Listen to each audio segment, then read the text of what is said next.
الحمد للہ وکفا والصلاة والسلام علی عباده الذین اصطفى اما بعد فاعوذ باللہ من الشیطان الرجیم بسم اللہ الرحمن الرحیم ومن يشاقق الرسول من بعد ما تبین له الهدى ويتبع غیر سبیل المؤمنین نوله ما تولى ونصله جہنم وساءت مصیرا۔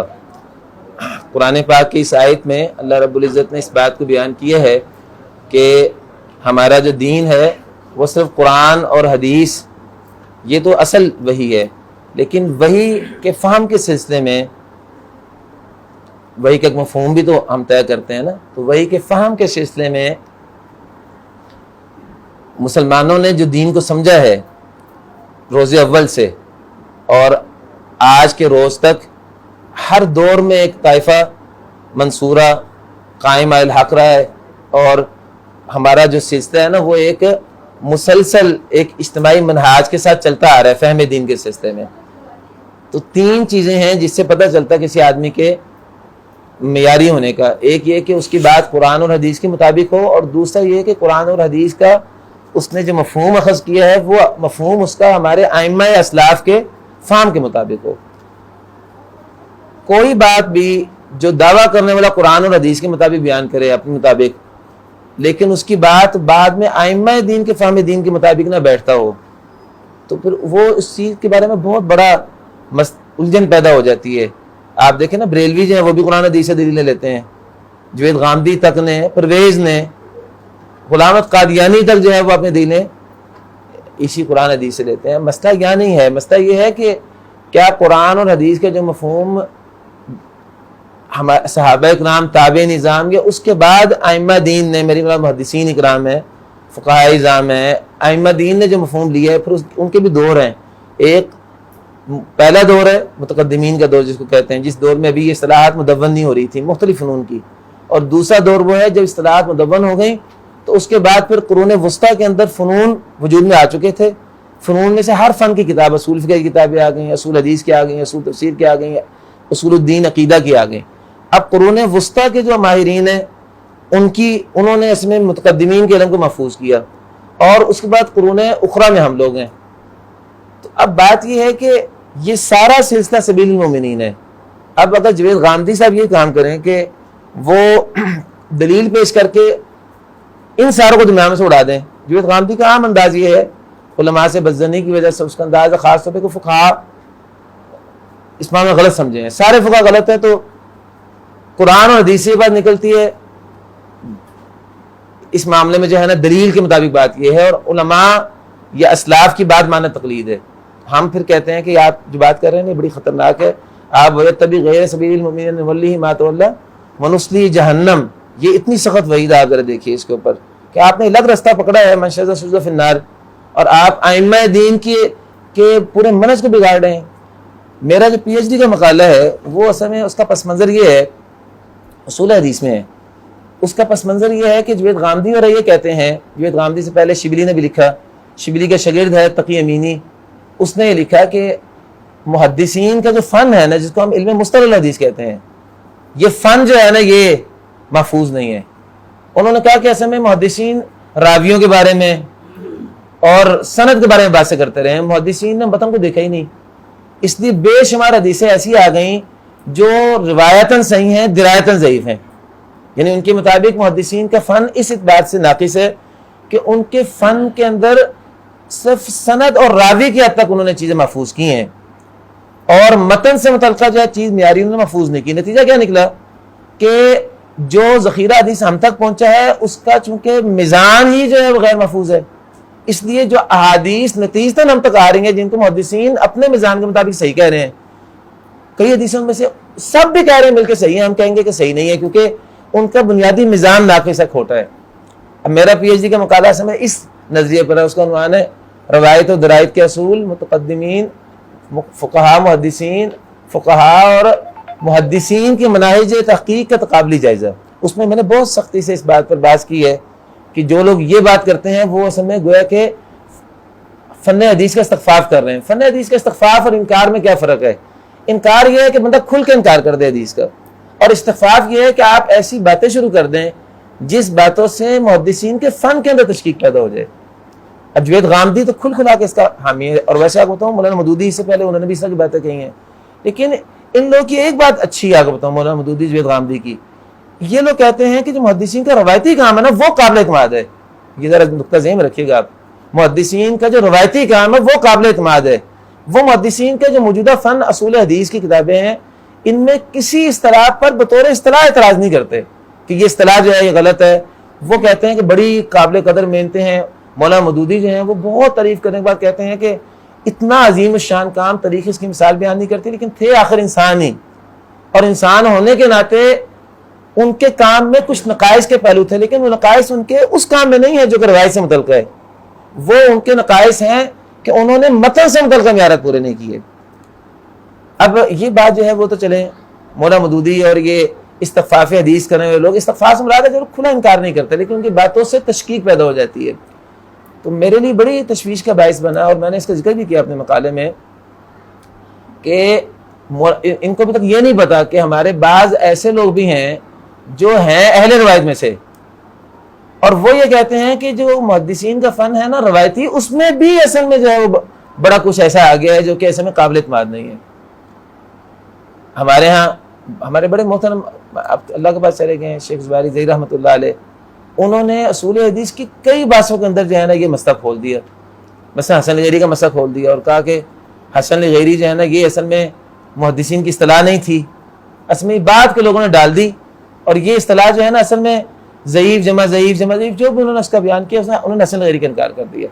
اور دلیل یہ پیش کی کہ آپ جب صحیح ستہ نکالتے ہیں نا کتب ستہ، اس کے اندر آپ کو جو ہے وہ حسن کی اصطلاح امام ترمذی نے استعمال کر کے دکھائی ہے. آپ امام بخاری کے ہاں، امام ترمذی کے مسلم وغیرہ کے ہاں جو ان کے اساتذہ میں سے ہیں ان کے ہاں یہ چیز نہیں دیکھیں گے. ہم ان سے کہتے ہیں کہ شیخ وہ اب تو اللہ کے پاس چلے گئے ہیں، اور ابھی بھی یہ مسئلہ پورا علماء حدیث میں شدید اختلافی ہے. شیخ زبیر علی ظہیر رحمۃ اللہ علیہ کی تمام تر خدمات کے اعتراف کے باوجود کہ شیخ زبیر علی ظہیر رحمۃ اللہ علیہ کے جو تفردات تھے ان میں یہ مسئلہ بڑا حساسیت کا حامل ہے، کیونکہ اس مسئلے کی وجہ سے سینکڑوں نہیں ہزاروں حدیثیں جو ہمارے یہاں صحیح تھی وہ ضعیف ہو گئیں، کیونکہ ایک اصطلاح کے اوپر اصل میں بات آ گئی نا. ہم ان سے کہتے تھے کہ آپ جو دلیل لے رہے ہیں نا کہ امام ترمذی سے پہلے ملتا نہیں ہے، ہم کہتے ہیں امام ترمذی جو ہیں وہ خود کس دور کے ہیں؟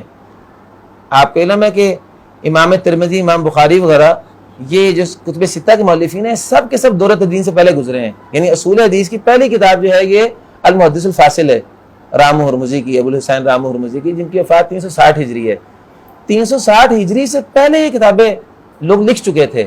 اب آپ ان کتابوں میں حسن لذاتی ہی، حسن لغیری ہی، صحیح لذاتی ہی، صحیح لغیری، حتیٰ کہ میں کہتا ہوں متواتر کی اصطلاح دکھا دیں، صحیح ستہ کی کسی کتاب میں حاذا حدیث متواتر کی اصطلاح نہیں ملے گی آپ کو.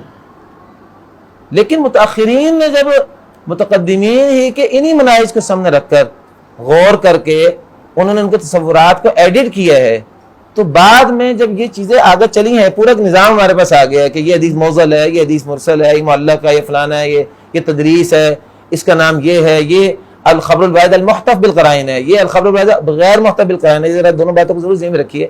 انشاءاللہ میں بات لمبی نہیں کروں گا، صرف 10 منٹ میں چاہتا ہوں، اس کے بعد پھر ہم یہ قاری شفیق صاحب ہم لوگ مل کے آپ سے تبادلہ خیالی کریں گے. میں لمبی بات نہیں کرنا چاہتا، صرف ایک چھوٹا سا مقدمہ رکھنا چاہتا ہوں.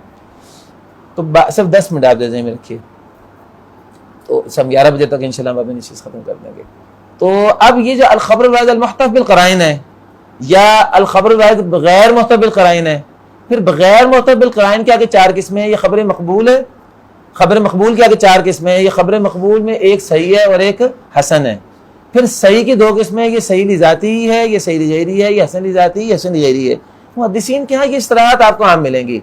پھر ان کے ہاں یہ بات ہے کہ خبر جو ہے کون سی خبر ہے جو مفید للظن ہوتی ہے، کون سی خبر ہے جو مفید للیقین ہوتی ہے. مثلا تدریب الراوی کے اندر جو ہے وہ خبر مقبول کے طریقے میں لکھا ہوا ہے هو الذي يترجح صدق المخبر به، اور یہ تعریفیں آگے تمام کتابوں میں اسی طرح آ رہی ہیں. خبر مقبول کی تعریف یہ لکھی ہے کہ وہ خبر جس کو خبر دینے والے راوی کی بات کے اندر رجحان جو ہے صحت کا ہو، امکان ہوتا ہے ضعف کا، امکان ہوتا ہے ضعف کا، لیکن رجحان صحت کا ہو. جس خبر میں یہ رجحان حاصل ہو جائے اس خبر کو محدثین صحیح کہہ دیتے ہیں. اور هو الذی لم یترجح صدق المخبر به، وہ خبر جس کے اندر رجحان صحت کا قائم نہ ہو سکے، امکان ہوتا ہے صحت کا مرجو درجے میں، وہ حدیث خبر مردود ہے. محدثین کے بال اتفاق تعریف چلتی ہے، اصول حدیث کی تمام کتابوں میں تعریف لکھی ہے. اسی بنیاد پر تدریب الراوی میں، اصول حدیث کی مرکزی کتابوں میں تدریب الراوی ہے، اور کتابوں میں یہ سوال اٹھا ہوا ہے کہ جس کو محدثین صحیح کہتے ہیں کیا اس کے اندر ضعف کا امکان نہیں ہوتا، اور جس کو محدثین ضعیف کہتے ہیں کیا اس میں صحت کا امکان نہیں ہوتا. بالاتفاق محدثین خبر مقبول جس کو ہم صحیح حدیث کہتے ہیں، ان کے ہاں صحیح حدیث میں ضعف کا امکان موجود ہے، صحیح حدیث میں ضعف کا امکان موجود ہے. اور وہ دلیل اس کی یہ دیتے ہیں کہ اگر دو حدیثیں صحیح آپس میں ایسی آ جائیں کہ وہ صحیح کے مختلف مدارج ہوں، مثلا اصول حدیث کی کتابوں میں مراتب الصحیح کے ساتھ قسمیں ہیں. مراتب الصحیح پہلی قسم ہے جو صحیح بخاری مسلم دونوں کی روایت ہو، دوسری قسم ہے جو صرف صحیح بخاری کی روایت ہو، تیسرا ہے جو صرف صحیح مسلم کی روایت ہو، چوتھا یہ کہ جو صحیح بخاری اور مسلم کی شروط پر ہو، پانچواں وہ ہے جو صرف صحیح بخاری کی شروط پر ہو، چھٹا وہ ہے جو صحیح بخاری صرف مسلم کی شروط پر ہو. 6 درجے تو دے دیے ہیں مراتب الصحیح میں صرف صحیح بخاری مسلم کو، اور آخری ہے کہ وہ سنن اربع کی یا اس سے نیچے کی روایت ہو. یہاں ویسے تھوڑا سا اشارہ کر کے وہ جملہ موترجہ کو تو بیان کرنا چاہتا ہوں کہ آپ وقت دیکھیں کہ محدثین کیا صحیح بخاری اور مسلم کا درجہ ہے وہ بھی صحیح ہے، سنن اربع کی بھی روایت صحیح، لیکن صحیح کے 6 درجے جو ہیں وہ صرف صحیح بخاری مسلم کے لیے مختص کیے ہیں محدثین نے. صرف 1 درجہ جو ہے وہ صحیح کا جو ہے ہوتی وہ بھی صحیح ہے. اور اصولوں میں اب کیا چیز آئے گی کہ جب دو حدیث آپس میں تطبیق نہ پا سکیں تو پھر ہم کیا کرتے ہیں کہ جو اصح ہے اس کو ہم ترجیح دے دیتے ہیں صحیح پر، اصح کو صحیح پر ترجیح دے دیتے ہیں نا. مثلا صحیح بخاری مسلم کی روایت ہوگی ایک طرف اگر پہلے درجے کی، اور دوسری طرف تیسرے درجے کی روایت آ جائے جو صحیح بخاری کی شرط پر ہے یا صحیح بخاری مسلم دونوں کی شرط پر ہے اور تطبیق نہ ہو سکے، تو وجوہ ترجیح میں سے محدثین پھر ترجیح یوں دیں گے کہ صحیح بخاری مسلم روایت کو جو ہے وہ ترجیح دے دیں اور دوسری روایت میں ضعف کا امکان مان کے اس کو مرجوع قرار دے دیں، چونکہ امکان ضعف موجود ہوتا ہے. اچھا یہ بات سمجھ آ گئی آپ کو؟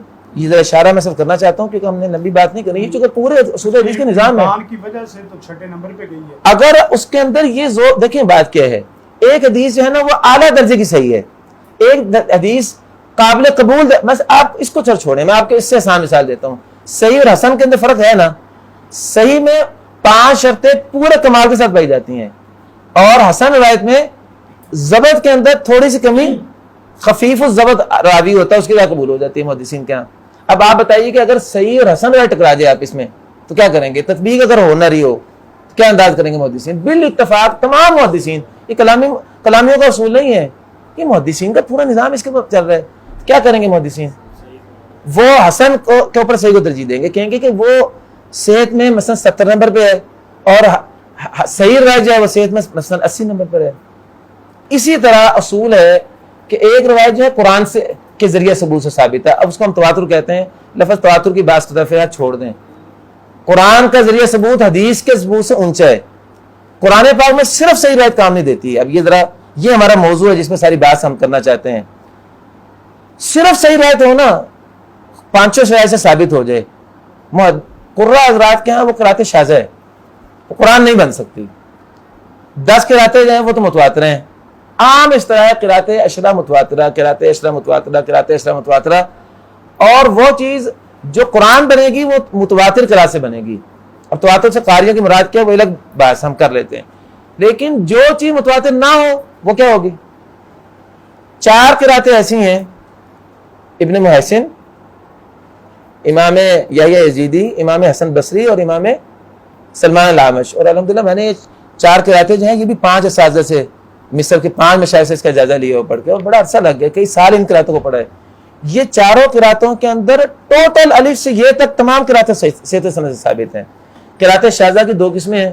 قرات شاذہ میں ایک ان 4 قاریوں کی قراتیں ہیں، یہ قراتیں عشرہ متواترہ کی طرح چاروں کے چاروں صحت سند سے ثابت ہیں. ان میں کوئی قرات کسی ایک اس کا لفظ بھی اور جتنا قرات متواترہ کا حجم ہے نا، اس کے اندر کلمات ہے شیخ قاری شفیق صاحب، اتنا ہی حجم قرات شاذہ کا ہے.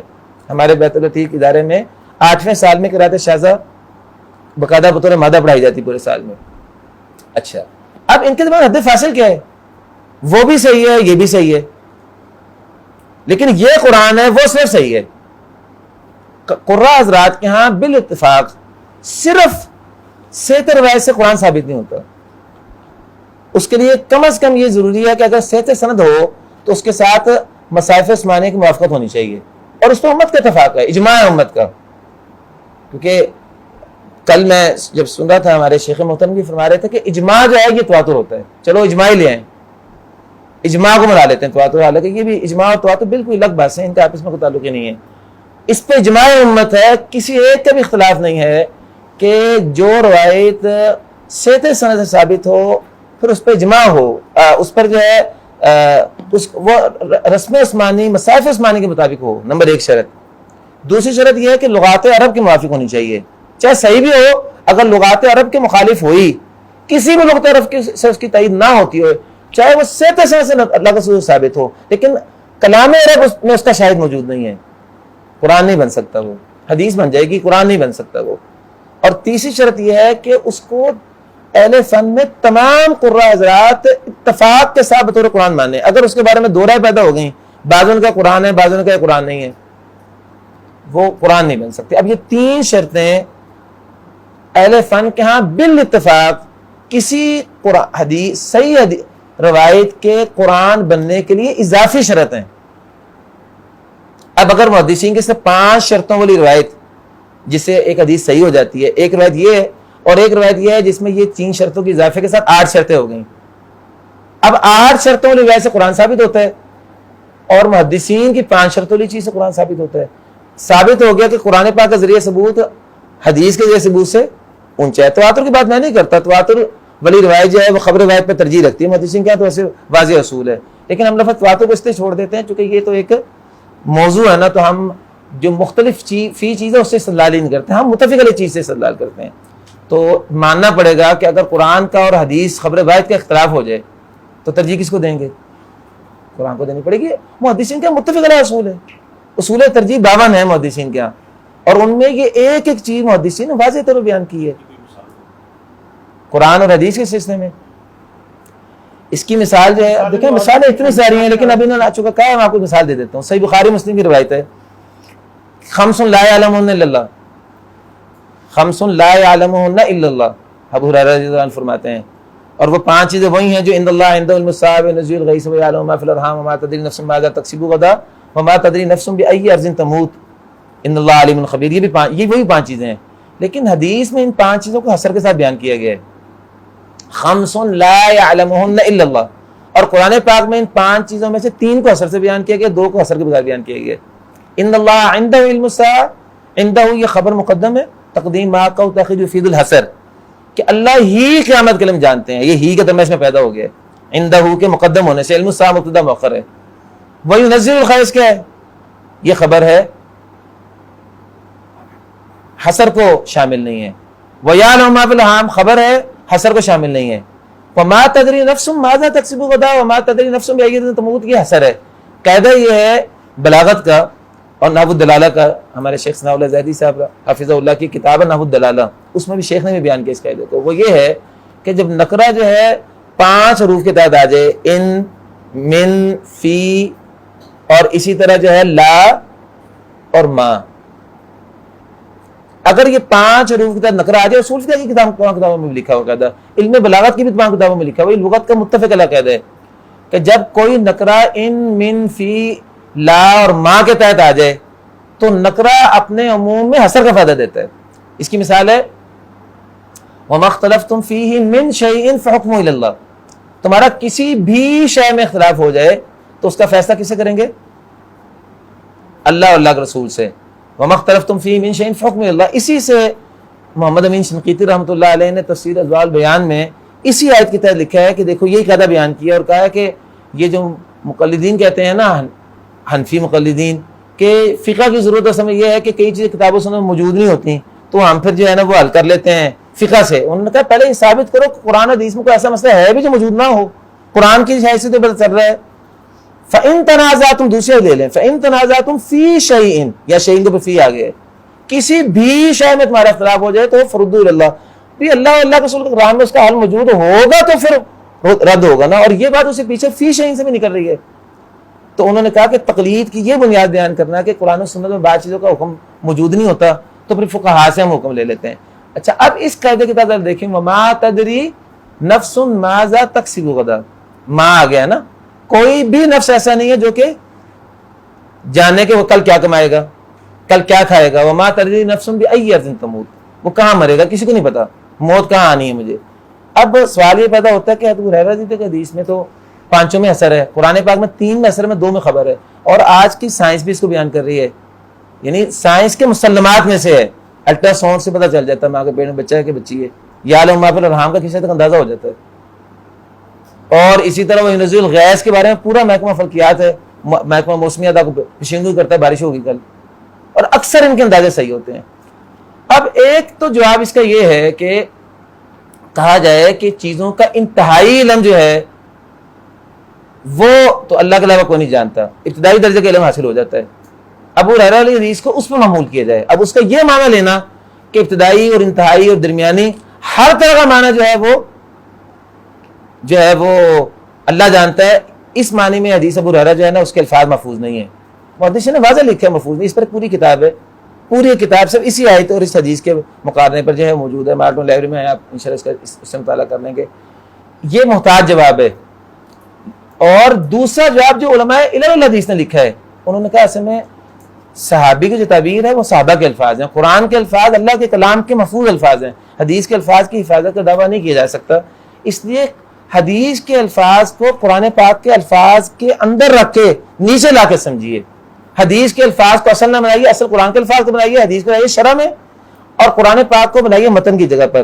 اس لیے اس شرح میں حدیث کے اندر حسر کے عمومی مفاہیم جو ہے وہ تمام مفاہیم جو ہے وہ غلط ہوں گے، حسر کے وہی مفاہیم درست ہوں گے جو مفاہیم قرآن کی آیت کے عموم میں آتے ہیں. ابھی میں نے آپ کو ایک مثال دے دی. ایک نشست میں بڑے علماء موجود تھے، آج سے کچھ 10 سال پہلے مجلس اسلامی میں ہو رہا تھا، ایک مذاکرہ تھا، تو والد صاحب بھی تھے، حافظ شریف صاحب، عصری صاحب وغیرہ، یہی حدیث پہ بات چل پڑی. بڑی بحث ہوئی اس پر علماء میں، بڑی بحث آئی کہ بات یہ ہے کہ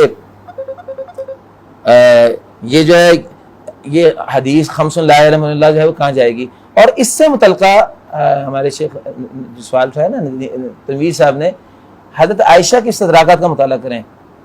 امام سیوطی کی کتاب ہے عین الاصابہ فیما استدرکت عائشہ الصحابہ، بے شمار حضرت عائشہ کے استدراکات ہیں جس کے اندر انہوں نے قرآن پاک کی آیتوں کی بجائے صحابہ کی روایت کے اوپر سوال اٹھایا ہے، وہ قرآن کے مخالف ہیں. اور اسی طرح زرکشی کی کتاب ہے الاجابہ فیما استدرکت عائشہ الصحابہ، میرا مقالے کی ایک پوری فصل اس موضوع پر ہے، اسی موضوع پر. اب یہ ایک پورا دقیق فن ہے محدثین کا، اس کو کہتے ہیں علم علل الحدیث، اس کے ضوابط بھی بڑے گہرے ہیں. تو اس لیے ابھی ہم اس پہ نہ جائیں، میرے خیال ہم اپنی بات کو ذرا اصولی رہنے دیں. ایک بات واضح ہو گئی نا کہ اگر اصح روایت اور صحیح روایت کا ٹکراؤ ہو جائے اور تطبیق نہ ہو تو ترجیح کس کو دیں گے؟ اصح کو. اگر قرآن اصح ہے اور حدیث جو ہے وہ صحیح ہے، ان کا آپس میں ٹکراؤ ہو جائے، ہو سکتا ہے نا کہ 2 حدیثوں کا ٹکراؤ ہو سکتا ہے، تو قرآن اور حدیث کا کیوں نہیں ہو سکتا؟ ہو سکتا ہے نا. جب آپ نے مان لیا اصول، اگر تو آپ کہتے ہیں حدیث اور قرآن کا ٹکراؤ نہیں ہو سکتا تو پھر 2 حدیثوں کا بھی نہیں ہو سکتا، وہ تو وہاں بھی نہیں ہو سکتا، وہی کا وہی سے ٹکراؤ ممکن ہی نہیں ہے، وہ اور معنی ہے اس کا. لیکن اگر ایسا تعارض ہو جائے جو مختلف الحدیث کے قبیل سے، مختلف الحدیث ہوتا ہے کہ 2 حدیثیں ٹکرا جائیں. اور مشکل الاثار ایک نئی اصطلاح ہے، امام طحاوی کی جو کتاب ہے نا مشکل الاثار، یہ اصل میں قرآن اور حدیث کا حدیث اور قرآن کا قرآن اور قرآن کا حدیث، ان 3 قسموں میں مشتمل ہے. قرآن کا قرآن سے ٹکراؤ ہو، اس پر ایک مستقل کتاب ہے دفع یا حامل اضطراب، محمد امین شنقیطی جو ہے نا جن کا بھی میں نے ذکر کیا، ان کی مستقل کتاب ہے کہ قرآن کا جب قرآن سے ٹکراؤ ہو جائے تو پھر کیا کرنا چاہیے، اس پر مستقل کتاب ہے. مشکل آثار میں اس پر بھی بات لے کے آئے ہیں امام طحاوی. اور حدیث کا حدیث سے ٹکراؤ ہو جائے تو مختلف الحدیث پر تو کئی کتابیں ہیں آپ کو پتہ ہے محدثین کی. اور پھر قرآن اور حدیث کا ٹکراؤ ہو جائے، مشکل آثار کا یہ بھی موضوع ہے، اس کو مختلف الادلہ بھی کہتے ہیں اصول فقہ کی اصطلاح میں. اور اس کا پورا منہج ہے، آپ الوجیز فی اصول فقہ آخر میں چلے جائیں، مختلف الادلہ کے بارے میں جب دلیل شرعی ٹکرا جائے، دلیل شرعی قرآن بھی ہے، دلیل شرعی حدیث بھی ہے، تو پھر کیسے محدثین اس کو حل کرتے ہیں. تو یہ ایک مستقل موضوع ہے. میرا موضوع اس وقت یہ نہیں ہے، میرا اصل موضوع صرف اتنا سا ہے کہ کیا حدیثوں کا تفاوت نہیں ہے درجے کا؟ مجھے بتائیے. اگر آپ حدیثوں میں درجے ایسے حدیث کو چھوڑ دیں، صحیح حدیث کے درجے کا تفاوت کی بات ختم کر دیں، تو میں قرآن کو تو چھوڑ دیں، قرآن پر تو اتنا بڑا مسئلہ پیدا ہو جاتا ہے کہ ایک طرف ہم دفاع حدیث شروع کر رہے ہیں، دوسرے طرف تشکیک فی القرآن شروع ہو گیا. میرے مطابق تشکیک فی القرآن اس لیے بن جاتا ہے کہ قرآن پاک کی ہزاروں قراتیں جو ہیں جو ہمارے جو قرآن نہیں وہ قرآن بن جاتی ہیں. حافظ الصلوات والصلاۃ الوسطی وصلاۃ العصر وقوموا للہ قانتین. اب صلاۃ العصر جو ہے یہ صحیح بخاری کی روایت ہے حضرت عائشہ سے، صحت سند سے ثابت ہے اور صحیح بخاری کی روایت ہے. اب یہ قرآن بن جائے گی؟ مجھے بتائیے آپ. یہ قرآن نہیں ہے. قرآن پاک کے ثبوت کے لیے صحت کے معیار سے اونچا معیار چاہیے. ہر طرح کی صحیح روایت قرآن نہیں بنتی ہوتی. آپ ذہن میں رکھیے یہ بہت ہی خطرناک نظریہ ہے کہ اگر آپ ہر روایت کے اب میں آپ کو حدیث میں لے کے آتا ہوں. اب حدیث میں آ جائیے.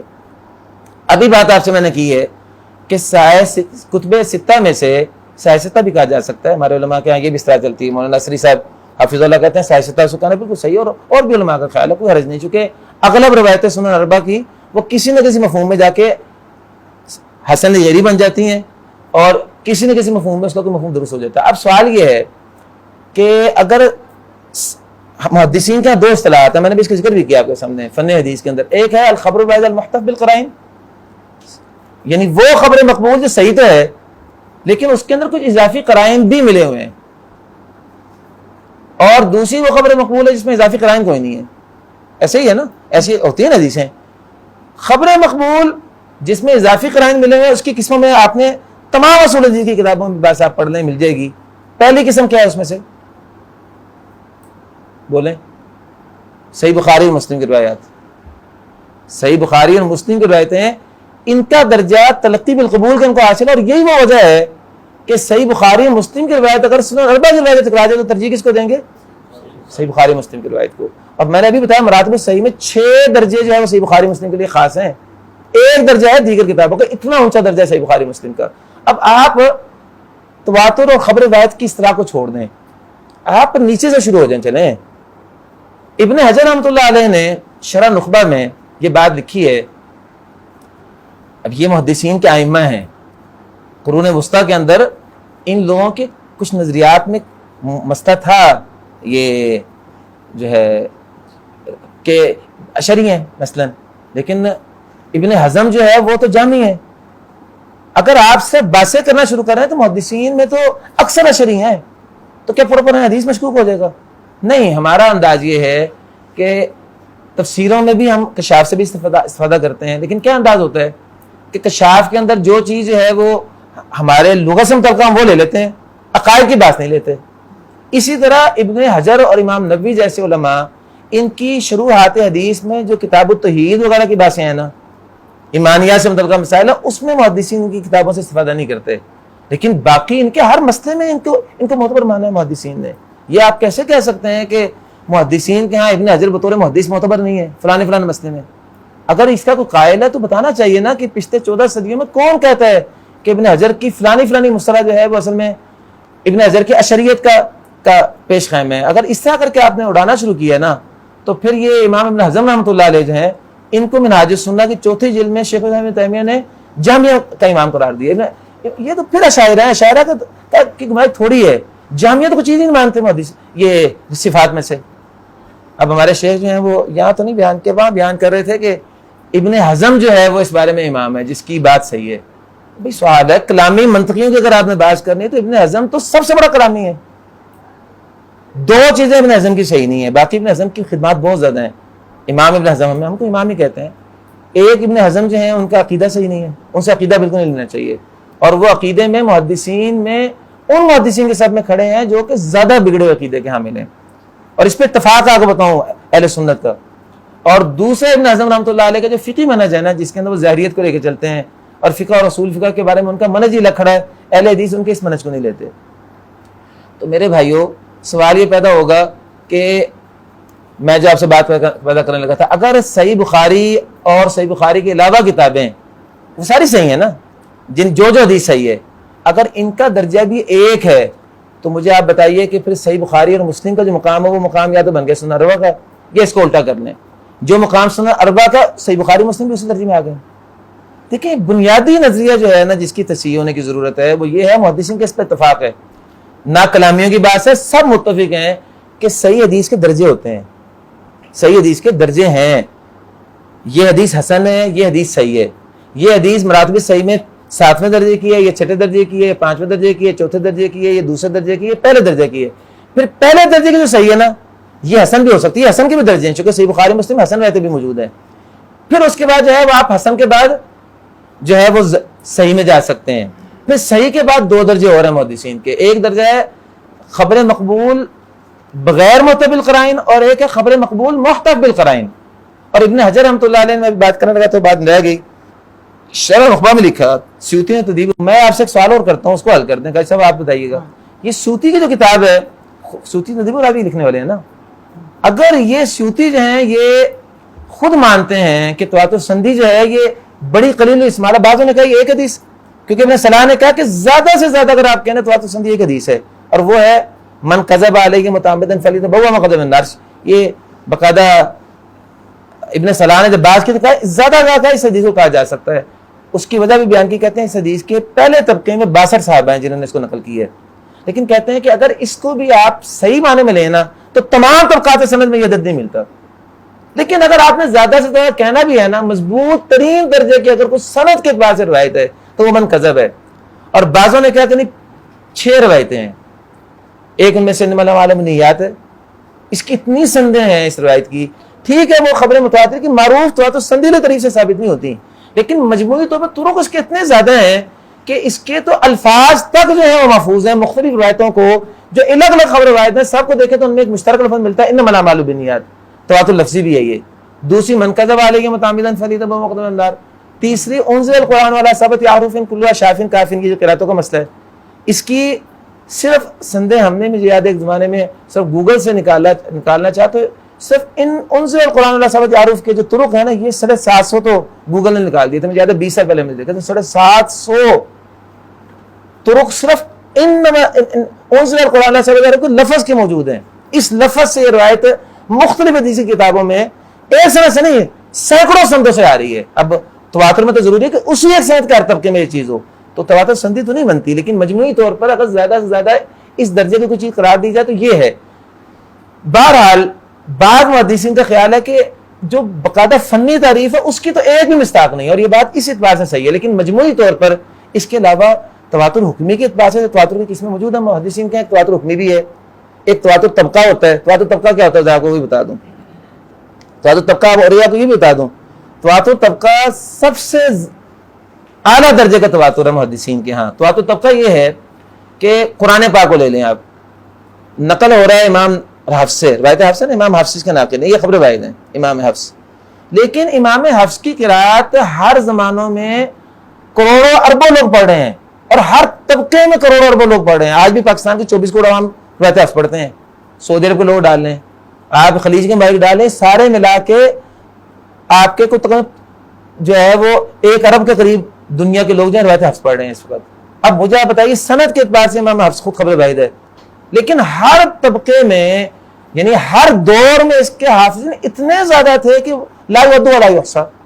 اب کہنے کو یہ خبر متواتر کی مخصوص تعریف تو نہیں اترتی, لیکن جس کو محدثین تواتر کہتے ہیں یہ متواتر تو ہے. اور دور کیا جانا, اب میں بات کرنے لگا تو بات دور نکل گئی. سیوطی کی بات کرنے لگا تھا. سیوطی کی کتاب ہے الاظہار المتناثرہ پھر اخبار المتواترہ. سیوطی خود مانتا ہے کہ تواتر کی تعریف کا مصداق کوئی نہیں ہے, لیکن سیوطی نے متواتر حدیثوں پر اتنی موٹی کتاب لکھ دی ہے, حتیٰ کہ سیوطی نے اس کتاب میں لا نکاح الا بولی کی حدیث کو متواتر قرار دی ہے, حالانکہ بالاتفاق یہ حدیث خبر واحد ہے. کیوں متواتر قرار دیا؟ اصل میں یہ جو مضمون ہے نا, ایک اصطلاح ہے تواتر کے بارے میں, تواتر الاشتراک, قدر مشترک کا تواتر. قدر مشترک کا تواتر کیا ہوتا ہے ذرا وہ بھی سمجھ لیں. وہ یہ ہوتا ہے کہ کتاب الصلاۃ آپ پڑھتے ہیں نا, حدیث کی کتابوں میں سینکڑوں حدیثیں آتی ہیں, اس کے اندر ہر حدیث میں کسی میں رکوع کا ذکر ہے, کسی میں قومے کا ذکر ہے, کسی میں قیام کا ذکر ہے, کسی میں جلسہ استراحت کا ذکر ہے, کسی میں سجدے کا ذکر ہے, کسی میں قرات کا ذکر ہے. ہزاروں حدیثیں ہیں نا, ساری حدیثوں کا ایک قدر مشترک ثابت ہے, اور وہ کیا ہے؟ نماز کوئی چیز ہے دین میں, نماز کا وجود ہر حدیث ثابت کر رہی ہے. اقامت صلاۃ دین کا ایک عام رکن ہے جس کی یہ ساری تفصیلات ہیں. ہر تفصیل ایک کلی کو تو ثابت کر رہی ہے, اور وہ کلی کیا ہے؟ نماز دین کے اندر ایک مستقل درجے کی چیز ہے, اور یہ قرآن بھی ثابت کر رہا ہے اقیموا الصلاۃ وآتوا الزکاۃ میں. یہ تواتر اشتراک ہے. تواتر اشتراکی اردو میں کہتے ہیں اور تواتر الاشتراک عربی میں کہتے ہیں. تو یہ جو ہے نا لا نکاح الا بولی کی حدیث, یہ اپنے ہر سند کے اعتبار سے خبر واحد ہے, لیکن مجموعی اعتبار سے اس کے طرق اتنے زیادہ ہیں, طرق نہیں, یہ مضمون اتنے سارے روایتوں میں آیا ہے کہ سیوطی نے اس کو متواتر میں شمار کیا. اور مثال لے لیں, انما الاعمال بالنیات کی بات ابھی آئی تھی کچھ دیر پہلے, میں نے کہا کتنی اونچی درجے کی روایت ہے, اس کے 700 طرق میں یہ روایت نیچے چلتی ہے, 700 سندیں محدثین کے ہیں اس کی, لیکن یہ حدیث اپنی اساس میں غریب ہے. آپ دیکھ لیں اس کی پہلے طبقے میں بھی غریب ہے, دوسرے طبقے میں بھی غریب ہے, خبر واحد میں تو غریب کے بعد عزیز مشہور میں بھی نہیں ہے, لیکن محدثین نے اس کو تواتر کی بڑی ترین اقسام میں شمار کیا ہوا ہے, حالانکہ ہے کیا یہ خبر واحد. اسی وجہ سے ابن سرا پہلا آدمی ہے آپ کو بتاؤں جس نے تواتر کی بات کا اشارہ کیا ہے. اس سے پہلے تواتر کی بات پچھلی کتابوں میں کوئی ملتی نہیں ہے, لیکن ابن سرا کا الفاظ ہیں من الخبر المشہور الحدیث المتواتر, یہ الفاظ ابن سرا کے, من الخبر المشہور الحدیث المتواتر, یہ مقدمہ میں سرا کے اندر عبارت یہ ہے. انہوں نے متواتر کو عزیز غریب مشہور کے بالمقابل مختلف مستقل قسم نہیں بنایا. وہ کہتے ہیں کہ اصل میں یہ مشہور حدیث ہی کی ایک قسم ہے جو جب حدیث کی اندر اتنا زیادہ جو ہے وہ شہرت ہو جاتی ہے, اس کی قوت میں آ کے اس کے طرق پھیل جاتے ہیں, تو ایک درجہ آتا ہے کہ یہ عام صحیح حدیث سے بہت اوپر کے درجے میں پہنچ جاتی ہے. میں آپ کو اس کی مثال دیتا ہوں. الخبر بعد المختلف بالقرائن کے اندر تمام محدثین نے پہلی مثال دی نا صحیح بخاری مسلم کی, دوسری مثال کیا دی ہے بتائیے جی. اچھا یہ چیزیں آپ کو یاد ہونی چاہیے, اگر یاد ہوں گی تو آپ کو پورا نظام سمجھ آئے گا. دوسری مثال کیا دی ہے الخبر المشہور المسلسل بالائمۃ المتقنین من المصنف الی نبینا صلی اللہ علیہ وسلم. یہ وہی خبر مشہور ہے جو کہ اصطلاح تواتر تک نہیں پہنچتی, یعنی تواتر کی جو فنی تعریف ہے ماروا عدد کثیر والی, لیکن اتنی وہ اوپر چلی گئی ہے آپ نے کثرت طرق میں, جیسے ہمارے بنیاد کی بات آئی ہے, جیسے بھی آپ کے سامنے میں نے بات کی ہے لا نکاح الا بولی کی, اس کے طرق اتنے زیادہ ہیں. یہ تواتر اشتراکی کی صورت ہے کہ وہ اتنی شہرت تک پہنچ گئی ہے, بلکہ ابن تیمیہ نے تو یہاں تک دعویٰ کیا ہے, یہ بھی ذرا دعویٰ سن لیجیے. ابن تیمیہ کہتے ہیں کہ دین کا کوئی بنیادی مسئلہ ایسا نہیں جو تواتر سے ثابت نہ ہو, یعنی نماز کا مسئلہ تواتر سے ثابت ہے دین میں, زکوٰۃ کا مسئلہ, کلیات دین جتنے ہیں نا جن کی بنیاد پر تکفیر ہو سکتی, ضروریات دین جس کو کہتے ہیں, ایک بری اصطلاح ہے عقیدے کی. وہ کہتے ہیں کہ ضروریات دین, آپ کو اس کی مثال بھی دیتے ہیں, بلڈنگ بنی ہے نا, بن رہی ہے, ساتھ بلڈنگ کی جو بیس میں چیز آئے گی وہ پکی بات ہے مضبوط زیادہ ہوگی, اس کے بعد اوپر جاتے جاتے ہلکی چیزیں بھی جو ہیں وہ کام دے جائیں گی نا.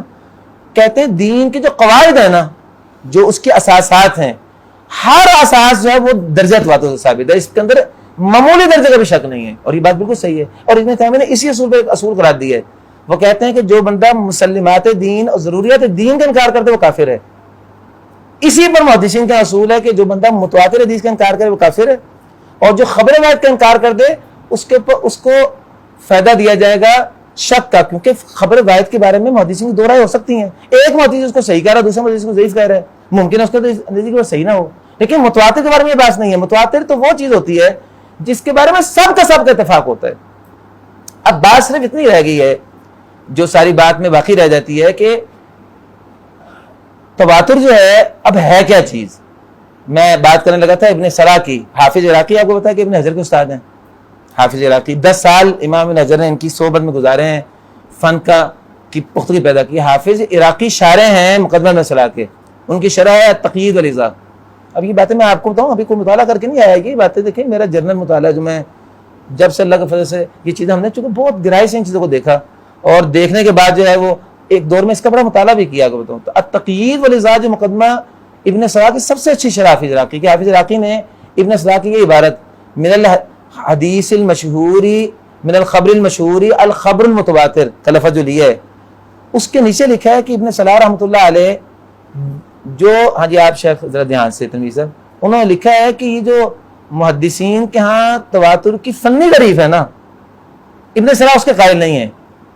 یعنی یہ جو ہمارے شیخ بھی فرما رہے ہیں بات ٹھیک ہے, لیکن وہ کہتے ہیں کہ ابن صلاح جو ہے تواتر کے قائل ہیں, اور اس کے نیچے انہوں نے مثالیں دی ہیں. کہتے ہیں کہ ابن صلاح کیا تواتر ایسے سمجھیں جیسے مسائل خفین کے رہتے متواتر ہیں. یہ باقاعدہ لفظ لکھا حافظ عراقی نے.